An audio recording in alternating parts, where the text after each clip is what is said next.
BSP की seat से जनता की सबसे बड़ी अदालत में आकर बैठ गए हैं, लेकिन देखना यह है कि वहां पर जनता की कितनी सुनवाई होती है। सबसे पहले तो महाजन साहब, आपका मैं स्वागत करना चाहूंगा कि आपने अपना बहुमूल्य समय हमारे साक्षात्कार ब्यूरो के लिए दिया। महाजन साहब, सबसे पहले तो मैं जानना चाहूंगा कि आपने राजनीति की शुरुआत कब और कैसे की? राजनीति की शुरुआत जैसे आमतौर पर हुआ करता है कि समाज सेवा की भावना तो था ही मन में। हम लोग किसी राजनीतिक दल के लिए एक शौक में ही, मेरा तो शुरुआत शौक से ही हुआ, क्योंकि वो उस समय कांग्रेस का जमाना था जब हम लोग वोट देने लायक हुए और अपना क्षेत्र वहाँ कांग्रेस को ही वोट ज्यादातर लोग पोल करते थे, बाप दादा। तो अब लोग 2-5 साल कांग्रेस के साथ चले और ये कहना चाहिए कि वो नारे खूब लगाया हम लोगों ने, जिंदाबाद मुर्दाबाद। इंदिरा जी के टाइम से ही हम लोग, हमारे पूरा परिवार, ये क्षेत्र ही कांग्रेस हुआ करता था। फिर समय के साथ जब बीएसपी हमारे देश में पार्टी बनी और उनकी नीतियों को देखा, तब तक हम ग्रेजुएशन कर ही चुके थे, सामाजिक जीवन पूरे तरह से शुरू कर दिया।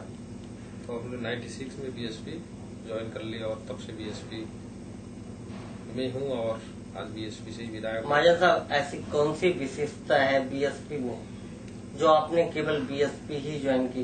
क्योंकि कांग्रेस की जड़ें हमारे यहाँ देश आजाद होने से पहले से हैं। मैंने जिस समय बीएसपी ज्वाइन किया उस समय कांग्रेस की जो जड़ें खोखली हो चुकी थी और उस कांग्रेस के जड़ को खोखला करने वाले बीएसपी के ही लोग थे। बीएसपी मान्यवर काशीराम जी ही थे, क्योंकि एक्चुअली कांग्रेस का जो महाजन साहब, जहाँ पर आप काशीराम जी की बात करते हैं कि काशीराम जी ने बीएसपी की जड़ों को खोखला किया। बीएसपी का नहीं, कांग्रेस की जड़ों को खोखला किया। हाँ, तो वो ऐसे कि कांग्रेस का जो बुनियाद है वो दलित और अल्पसंख्यक वर्ग के वोट के ऊपर उन्होंने जितने दिन भी राज किया, इन वोटों के सहारे राज किया। मगर जब बहुजन समाज पार्टी का 1984 में जन्म हुआ, उसके बाद से धीरे धीरे जो कांग्रेस का वोट बैंक है उसमें बीएसपी का कब्जा होता गया और उत्तर प्रदेश में कांग्रेस कमजोर होती चली गई। ये तो इतिहास गवाह है। ये इसको मैं समझता हूँ, इसको ज्यादा तर्क देने की, प्रस्तुत करने की भी जरूरत है। आप हम सब जानते हैं। और चूंकि बहुजन समाज पार्टी उस समाज के लिए काम करती है ज्यादातर जिनको दलित कहा जाता है, तो स्वाभाविक है यदि राजनीति में सेवा ही करना है तो सबसे पहले मैंने ये उचित समझा कि उस समाज की सेवा करूं जिसका कोई होता सोता नहीं है, जिनको कोई, क्योंकि मैंने अपने क्षेत्र में कई जगह देख रखा है, बाबूजी ने कह दिया कांग्रेस को वोट देना है तो उन्होंने दे दिया। उनको चेतना ही नहीं था कि ऐसा नहीं होना चाहिए अपने समाजबूझ से। तो उस बंधुआगिरी, एक हिसाब से बंधुआगिरी था। फार्मर है, बहुत बड़े फार्मर है, उनके अंदर कहीं न कहीं आप एक तरीके से अच्छे लगा रहे हैं कांग्रेस के ऊपर कि कांग्रेस अगर मतों को मांगती है, खासतौर से वो बंधुआ मजदूर बना लेती है, जहाँ पर भी घुसती है वहाँ पर। कांग्रेस के लिए नहीं कह रहा मैंने आप मेरी इस बात को नहीं समझ पाए। मैं आपको दोबारा बता रहा हूँ कि मैंने वो दौर देखा है अपने आसपास कि एक बहुत बड़े फार्मर है जिनमें 200-400 एकड़ जमीन है, उनके यहाँ 2-4 हजार दलित समाज के लोग वहाँ उनके फार्म में रहकर या उनके संरक्षण रहकर लोग काम धाम करते हैं और उनके लेबर ही करते हैं। और इन वोट देने के टाइम उनका अपना कोई मत नहीं है। वो बाबूजी ने जो कह दिया, क्योंकि बाबूजी कांग्रेस के लीडर हैं, तो बाबूजी ने कह दिया कि फलाने पार्टी को देना है, या बाबूजी बीजेपी के लीडर रहते हैं फलाने पार्टी को देना है, तो वो दे देते थे। उन लोगों का अपना कोई सोच नहीं था। तो ऐसे, और जबकि वोट उन्होंने दिया, किसको दिया उनको पता नहीं, भला उनका हुआ नहीं। तो ऐसे एक राजनीतिक चेतना की उस समाज की जरूरत था, मैं ये सोचता हूँ। और इसीलिए हमें काशीराम जी की उस मिशन को सफल बनाने के लिए हम उसमें जुड़ गए। और कहीं न कहीं महाजन साहब, एक प्रश्न चिन्ह खड़ा होता है कि राजनीति के बिना समाज सेवा नहीं की जा सकती? क्योंकि आजकल लोग समाज सेवा करने के लिए सबसे पहले राजनीति में आना चाहते हैं। नहीं, कई तरह का माध्यम है, राजनीति के बिना भी हो सकता है, कर रहे हैं बहुत लोग कर रहे हैं। ऐसा नहीं है कि राजनीति में ही रहकर मगर हम जैसे लोग, क्योंकि मैं अपनी पृष्ठभूमि में बता दूं, मैं बहुत बड़े पैसे वाले घराने का से नहीं आया हूं। हम लोग बहुत छोटे किसान हैं। मेरे पिताजी के नाम मात्र 7.5 एकड़ भूमि है, कृषि भूमि। उस परिवार से हूं, तो मेरे जैसे आदमी यदि कुछ करना भी चाहेगा उतना मैं समझता हूँ कि दूसरे लाइन से उतना नहीं कर पाया। आज मेरे पास जो भी कर पा रहा हूँ, मैं तो समझता हूँ कि राजनीतिक ताकत है। हम इलेक्शन लड़े, जीते, आज जो पावर है उसी के पावर के बल पर।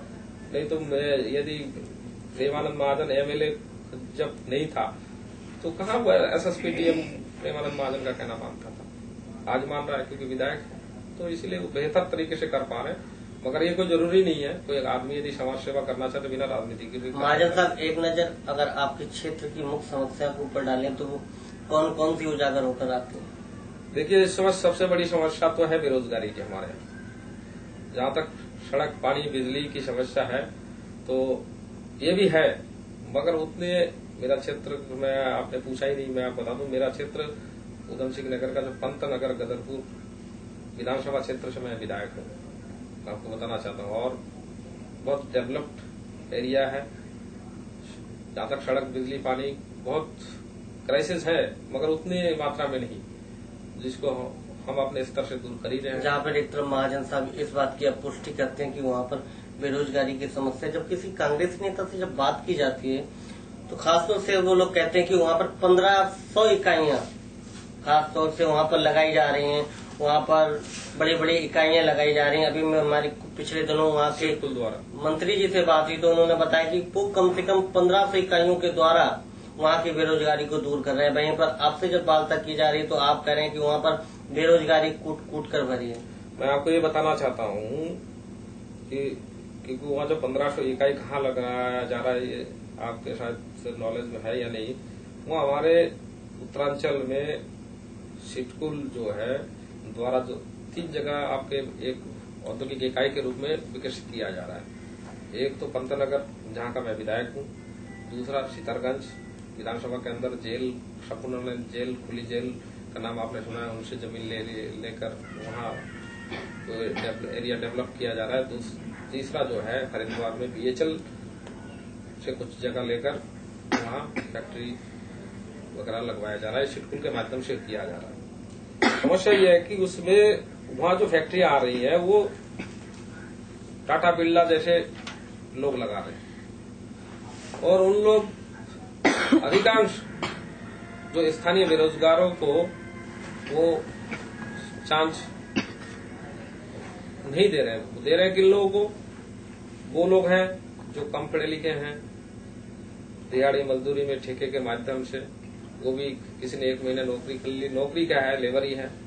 वहां जाके वजन ढोना होता है, जो आपके वजन उठाने का, उतारने को, गाड़ी खाली करना, लोड करना, अनलोड करना, ये सारे काम है। मेन जो जिसको आप नौकरी कहते हैं, ऑफिशियल जॉब या अच्छे पोस्ट में, हमारे स्थानीय बेरोजगारों को ये समझ लीजिए कि यदि 1500 की इकाई की बात कर रहे हैं, 1500 इकाई में 15 आदमी भी नहीं लिया गया। और यदि कोई कांग्रेसी नेता या कांग्रेसी लीडर ये बात कहता है, मैं समझता हूँ वो झूठ कह रहा है। और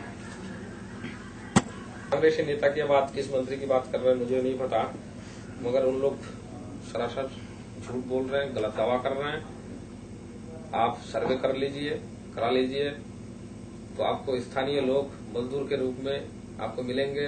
अभी जो कंस्ट्रक्शन वर्क चल रहा है उसमें हमारे यहाँ के लेबर खूब लगी है, इस बात को मानते हैं, मगर वो लेबर ही हैं, अधिकारी नहीं। ना अधिकारी में कोई लोकल लोग हैं, ना अच्छे पोस्ट में आपको कोई बहुत अच्छे क्वालिफिकेशन वाले जो लड़के हैं घूम रहे हैं, उनको नहीं ले रहे हैं। और उनके दिमाग में ये है कि यहाँ स्थानीय लोगों को हम भर्ती करेंगे तो कल ये हड़ताल करेंगे, इस टाइप का उनके दिमाग में है। महाजन साहब, आज भारत में मुद्दा बहुत गरमाया हुआ आरक्षण का मुद्दा, जहाँ इंजीनियरिंग के छात्र और डॉक्टर्स रोड पर उतर आए हैं, आत्मदाह करने की कोशिश कर रहे हैं। कि आपको क्या लगता है कि 50% आरक्षण मिलना चाहिए या नहीं मिलना चाहिए? कहीं ऐसा तो नहीं 50% आरक्षण अगर मिल जाएगा तो वो लोग जो कम योग्यता रखते हैं, कम योग्य हैं, और वो IIM या रिच मेडिकल कॉलेज या रिच बिजनेस स्कूल्स या रिच इंडस्ट्रीज में जाके बैठ सकेंगे?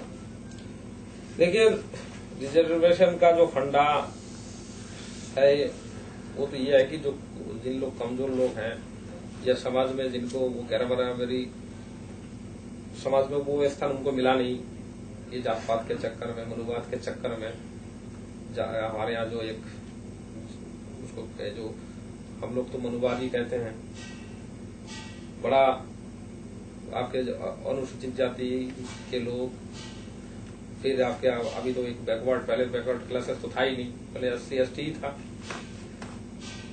उसके पीछे फंडा ये है कि उन लोगों को ऊपर उठाने के लिए रिजर्वेशन की व्यवस्था डॉक्टर भीमराव अम्बेडकर साहब ने किया था।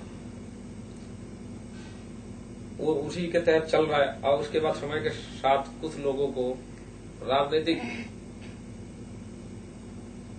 लाभ के चक्कर में, वोटों के खातिर इन लोग जोड़ते गए आज ये 50% तक ले गए। तो इसलिए इसके पीछे जब बोर्ड का भावना है तो स्वाभाविक उसको वो भावना का वो जनहित का नहीं हो सकता। कहीं ना कहीं आप कहना चाह रहे हैं कि जो आरक्षण का मुद्दा है वो जनहित का के लिए नहीं किया जा रहा है, खासतौर पर वोट के खातिर वोट बैंक बढ़ाने के लिए। तो दूसरे पॉलिटिकल पार्टी ने फिर ये सारे लोग क्यों विरोध कर रहे हैं?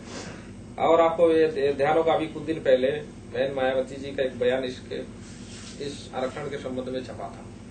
उन्होंने ये कहा था कि आरक्षण होना चाहिए, मगर उसमें भी ये देखना चाहिए कि जिन लोग उनके जो ये OBC है, अब उनके नाम पे यदि कई बहुत यदि पैसे वाले लोग हैं तो उनको लेना नहीं चाहिए, उसमें से गरीब लोगों को दो।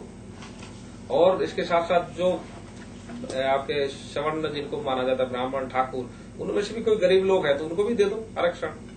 गरीब है, आर्थिक आधार पर भी कुछ होना चाहिए, ये वैद्य ने कहा है और मैं थोड़ा होता उन्होंने बहुत सही कहा।